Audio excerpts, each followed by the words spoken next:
Drop a bombshell. Okay, Mzansi, grab a seat and brace yourselves because what we are unpacking today is going to make your blood boil. After more than 30 years in power, the ruling party's master plan for the 2026 local government municipal campaign has been exposed. It's not a plan for mass employment. It's not a plan to fix the crumbling infrastructure. It's not even a plan to finally get water flowing out of your dry taps.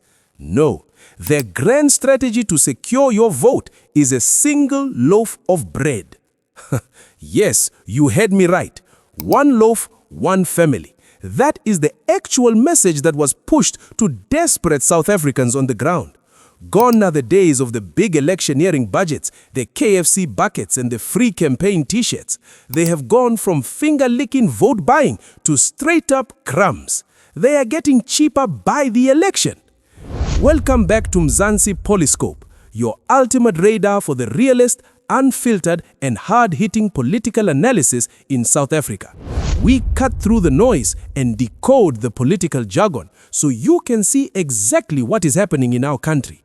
Before we dive deep into this PR disaster, I want to make a quick polite request.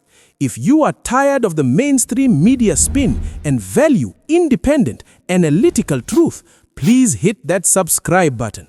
And to our loyal viewers, please consider joining our channel membership. By becoming a member, you get early access to our Bombshell videos, exclusive community packs, and you help keep this channel alive. We truly appreciate your support. Now, let's get into the absolute mess that is the one loaf, one family scandal. So, let's look at the evidence. A video recently blew up across all social media platforms showing volunteers decked out in full party regalia distributing loaves of bread to impoverished communities. In the video, you can clearly hear a volunteer stating, "We are here from the ANC, one loaf, one family. ANC is life, so one loaf means a lot." This highly controversial stunt was linked directly to ANC Member of Parliament and Deputy Minister Bernice Swarts. We are here from the ANC, one loaf, one family, from the ANC. ANC, there is life, so one loaf means a lot. Thank you, Siyabonga kuMama Bernice Swarts. Yeah, Deputy Minister.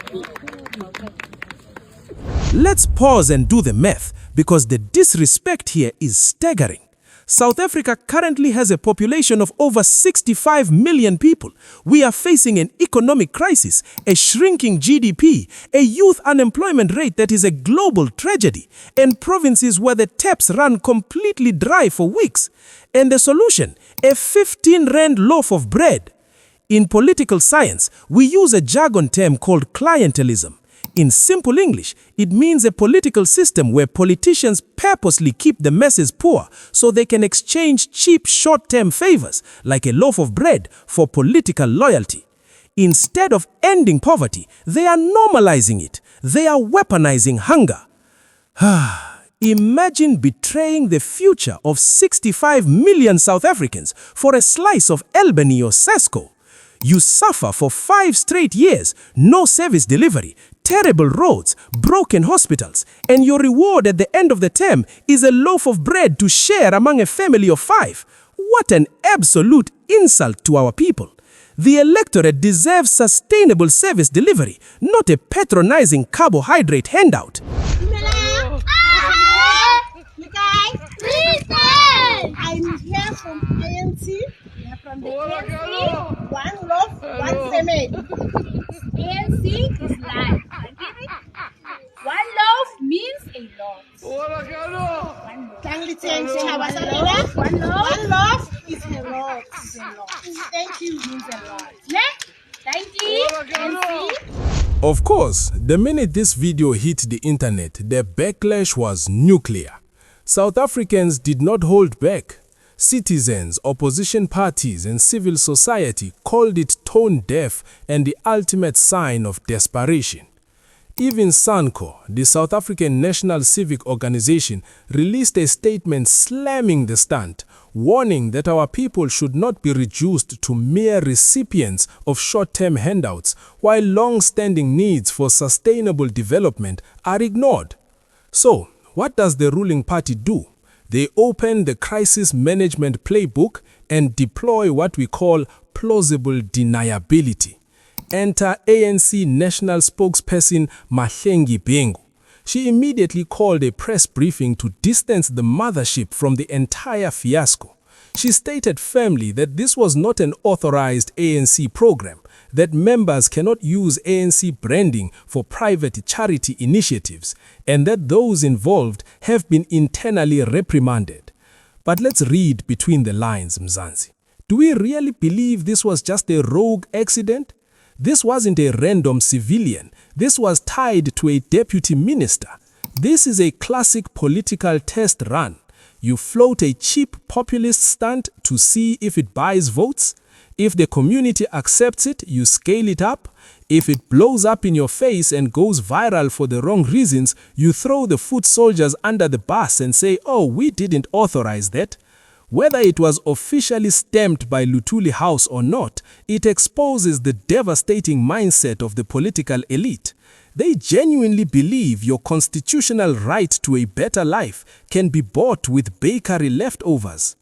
But here is the most tragic irony of it all. Their hunger isn't just in the communities, it is eating the party from the inside out. This bread scandal is deeply symbolic of modern ANC governance. Cast your minds back to October 2025 at the state-sanctioned funeral of the late ambassador and former minister Nathi Mthethwa. What was supposed to be a solemn, dignified send-off turned into an absolute circus. Why? Because ANC volunteers and mourners were caught on camera literally fighting, physically brawling over food parcels. Let that sink in. At a VIP funeral, the grassroots members of the ruling party were fighting for food. On another occasion, we witnessed local ANC volunteers scrambling for leftover scraps after the regional leadership had eaten their fill and departed in their luxury German sedans. This is what we call the reality of trickle-down politics. The political elite at the top eat the premium meat, secure the massive tenders, and leave the loyal foot soldiers on the ground to literally fight over the bones. If your own party members are brawling over catering at a funeral, how on earth can you claim to have the economic blueprint to save South Africa? You cannot feed a nation when your own house is starving. And that brings us to the ultimate piece of political gaslighting. When confronted with the glaring failures of the party, the dry taps, the broken infrastructure, the sheer desperation of the masses, spokesperson Mahlengi Bengu actually had the audacity to defend the party with this bombshell quote. She said, if the ANC were corrupt, the organization would not be poor. I always say that if the ANC was a corrupt party, not individuals, the ANC as an organization, if it was a corrupt party, we would not be poor. We would be tapping into the resources of the state as a governing party.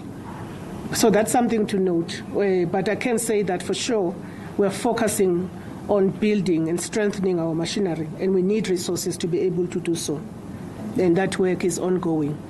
But I do want to stress that you've seen a number of political parties when they come into power, and then they grow their headquarters, they grow everything because they can access resources of the state. We can't access resources of the state because it will be fraud, it will be illegal. We have to work with what is applicable, and that is what we're doing.